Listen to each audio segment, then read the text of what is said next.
భార్యను హతమార్చిన భర్త. వివరాలకు వెళ్తే తిరుపతి జిల్లా మంగళం క్వార్టర్స్ చెందిన రమేష్ రూప దంపతుల మధ్య తరచూ గొడవలు జరుగుతూ ఉండేవి. అనుమానంతో భార్యను చిత్రహింసలు పెట్టేవాడు. తెల్లవారుజామున 6వ తారీఖు 5 గంటలకు భార్యను హతమార్చాడు. పోలీస్ స్టేషన్కి వెళ్ళి తనే సరెండర్ అయ్యాడు. దీనిపై తల్లిదండ్రులు ఆవేదన వ్యక్తం చేస్తున్నారు.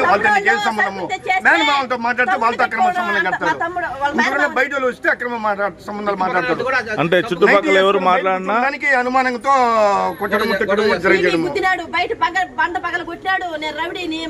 రౌడీని మంగళంలో ఇవిడేం పీకలేడు, నన్ను ఏం చేయలేడు. ఇంటి పక్కన వాళ్ళే అందువల్ల వాళ్ళు ఎవరు ఇతని గురించి మాట్లాడారు. ఇంటికి ఎవరు రారు. తమ్ముడు భార్య భయపడి వెళ్ళిపోతాడు. అంటే బయట వచ్చినా కూడా అనుమానిస్తాడు. పూర్తిగా అనుమానంతో చేశాడు అంటారు. అనుమానం అంటే ఇంక దాన్ని బట్టి అర్థం చేసుకోండి సార్. మీ సాకని పెట్టి మాకేం సార్ మామూలుగా రాలేకుండా చేశాడు సార్. ఇంట్లో భార్య బిడ్డలు బాగా చూసుకుంటారు. ఫ్యాన్ లేదు సార్, ఇంట్లో కొంతమంది ఫ్యాన్ లేదు సార్. ఫ్యాన్ తాగుపోతున్నా కొడుకు సార్, తాగుపోతాడు సార్. ఆ పాప ఆటో ఛార్జీ లేకుండా మా ఇంటికి వచ్చేది, మా అకౌంట్కి వచ్చేస్తుంది సార్. మా చిన్నకి ఎన్నో మాట ఆటో ఛార్జీ ఇస్తున్నది. అంత హీనంగా పంపిస్తాడు, అంత బతకలేకుండా చేస్తాడు. వాడేమో మగోడు సార్, వాడికి ఎందుకు సార్ పెళ్లి చేస్తే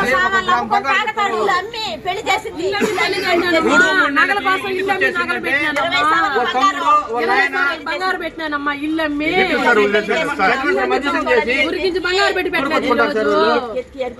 అన్ని దారిపోసేనాడు. మేము చూసుకుంటాము. ఇంక మీరు గొడవలు జరగవు కూడా చూసుకున్నాను సార్. బిడ్డ యాక్సిడెంట్ అయితే కూడా మన 10 రోజులు ఎవడు పీకలేడు. నేను మంగళకి రౌడీని పొద్దున్నే ఈ పని చేశాడు సార్.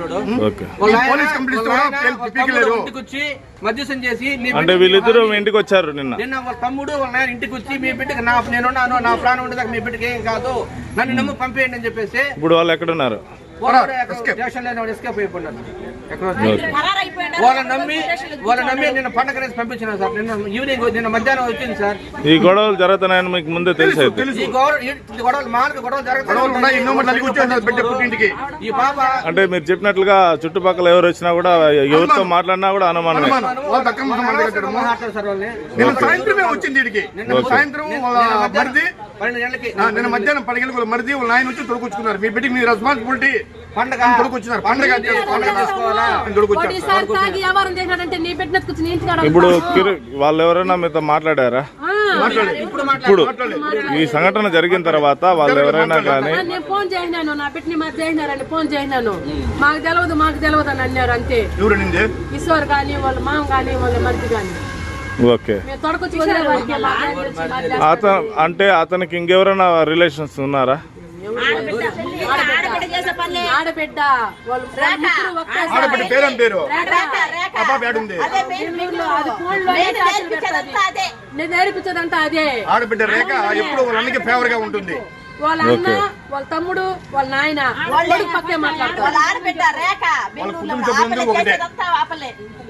సరే. మీ అమ్మని కొడతా ఉన్నాడమ్మా? పెళ్ళైనప్పటి నుంచి కొడుతున్నాడా? మీరు పుట్టిన కాడి నుంచి కొడుతున్నాడు. మీకు ఊహ తెలిసిన కాడి నుంచి. నిన్నేం గొడవ జరిగిందానా?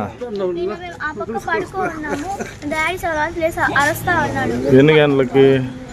టైం చూడలేదప్పుడు అరుస్తా ఉన్నాడు. లైట్లు ఆపేసి పడుకునేసారు. మళ్ళా అట్లు మమ్మీ అరుస్తా ఉంది గట్టిగా. మేము లైట్ అరుస్తా ఉంది, ఏమో తెలియదు, అరస్తా ఉంది. మేము కిట్లో వేయించి మమ్మీ అని గట్టిగా పిలుస్తా ఉన్నాము.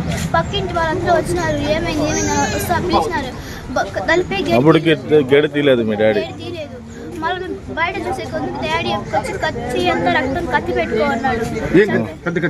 మిమ్మల్ని ఏమన్నా బెదిరించాడమ్మా దగ్గర రావద్దాను అనేసి? మేము బెదిరించలేదు. మేము ఈడికి రా ఆ పక్కే ఉన్నాం. మీ డాడీ చూసాడా మిమ్మల్ని పోయేటప్పుడు? మీ డాడీని ఈరోజు చూసారా మీరు? పోయేటప్పుడు చూసినావు. నీకు ఫీజులు కూడా కట్టేవాడు కాదా? నాకు 500 కావాలంటే కూడా ఇయ్యలేదు. నాకు సంబంధం లేదు. మీ అమ్మని అడుక్కోపోండి. నాకు సంబంధం లేదు, మీ అమ్మ నన్ను అడుక్కోండి అని చెప్పినాడు మీ డాడీ. తాత లేడు స్పాట్ లో. తాత లేడా? తాత అడిగితే డబ్బు ఇవ్వడు. మీ బాబాయి బాబాయ్ అడగరు. మీ అమ్మని కుట్ట తిట్టు ఉంటాడు. వాళ్ళ మామ వాళ్ళ వాళ్ళ మామ వాళ్ళ మరిది వచ్చి అడిగినారయ్యా. ఫస్ట్ రోజు వాళ్ళ మామ వచ్చినాడు, నేను పంపించింది నా బిడ్డ. వాళ్ళు మీరు రాబోండి అంటే నా బిడ్డ వచ్చింది.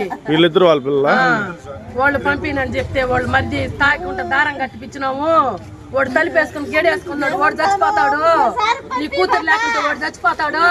నువ్వు పంపి ఈ సూరు ఒక సూరు అని వాళ్ళ మామ కాళ్ళు చేతులు దండం పెట్టి. మీరేమవుతారన్న? మా అన్న కూతురు సార్, మా వదిన సార్ ఈమె. ఓకే. వాడు పంపించమంటే అంటే ఇంతకు ముందు ఎప్పుడైనా గొడవలు జరిగినాయా మా వాళ్ళకి? పెద్ద ఆపరేషన్ చేసుకోమంటే ఇంట్లో ఉంటే కూడా ఉండేకుండా వాడు కిషోర్ ఆడబిడ్డ దాని దగ్గర ఫోన్ చేపించి 2 నెలలోనే వచ్చి నా బిడ్డ సైకిల్ చేసింది వాళ్ళకి. అడగతాడు, నీకు సంతకాలు ఎవరు పెట్టినారు ఆపరేషన్ చేసేదానికి? రావాలా దాని ఆడబిడ్డ, దాని మొగుడు, దాని మధ్య వాళ్ళు వదలకూడదు. వాళ్ళ వల్లే నా బిడ్డను చంపినారు. అంటే ఇప్పుడు ఇక్కడ తీసుకొచ్చి ఎన్ని రోజులు అవుతుంది మా వాళ్ళు? నిన్నే సార్, నిన్న 12 గంటలకు కూడా ఆడే ఉండాలి. 12 గంటలకు పంపించాను. దానికి ముందు గొడవని ఏం గొడవని వచ్చారు? నైటీ వేసుకుని వచ్చిందంట, ఈదులా కూర్చుందంట, పావడ కట్టలేదంట, ఉత్త నైటీ వచ్చిందంట. ఆ నైటీ వేసుకోలేదని గొడవ వేసినారంట. అంటే గతంలో ఆయన ఏమన్నా అనుమానించడం కానీ అడుగుతుంటాడు సార్, ఎవరు సహాయం చేసినా మేనమామలతో మాట్లాడితే కూడా మేనమామని పెట్టుకున్నామని అడుగుతాడు. అట్టా బిడ్డ కాదు సార్, బంగారు బిడ్డ. మీరు ఎవరినన్నా అడగండి, ఇక్కడ వచ్చి ఎంక్వైరీ చేసుకోండి. పక్కింటికి కూడా పోదు సార్. అటు పోయినా కూడా వాళ్ళ ఇళ్లతో ఏం పని, మాది వాళ్ళు వాళ్ళ ఇళ్లతో ఏం పని అంటారు సార్. అట్ట పోదు సార్. అప్పుడు పడిపోతే నోట్లో నురుగు వస్తే హాస్పిటల్ అప్పుడే నీ వాళ్ళు నా బొచ్చి పెరగలేదు, ఇప్పుడేం చేస్తారు నన్ను అని అన్నాడు సార్. ఆయన ఇప్పుడు అతను నేరుగా స్టేషన్ సరెండర్ అయిపోయాడు అంటారు. బయట చూసిండి సార్, మేము చూసుకుంటాము. లేదు, ముగ్గురు పోలీస్ స్టేషన్ లో పెట్టారు సార్. బయట వేయండి, ముగ్గురు బతకూడదు. బయట